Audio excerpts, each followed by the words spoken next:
To assalamu alaikum wa rahmatullahi wa barakatuhu.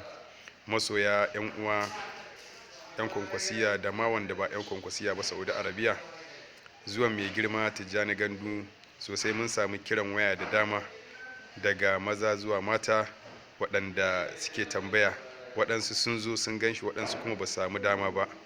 To da Allah, da wanda suka samu dama da wanda ba su samu dama, to amma a takaice dai waka bakin mai ita tafi daɗi. Me za ka cewa masoyanka na nan Saudi Arabiya da farko? Assalamu alaikum wa rahmatullah. 'Yan uwa, ne muku barka da rana. Fatan an tashi cikin ƙoshin lafiya. Muna ƙara godiya ga Ubangiji da Allah ya bamu a wannan tsari na masu daraja, tsarin da ba biya ake ba. Aƙida ce ta taimakon al'umma ga baki ɗaya.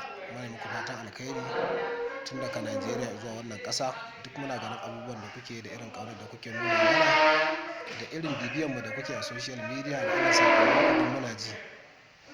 Duk da ba mu haɗu face to face ba, ina miƙa saƙon gaisuwa ga kowa da kowa, namiji da mace, babba da yaro, 'yan kwankwasiya, mutane masu amana, masu daraja a garin Makka, Saudiya.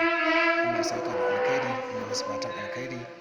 Allah kuma ya ƙara sada mu wani lokaci. Na gode. Na ku Tijjani Gandu, Kano. To masha Allah, tabarakallah.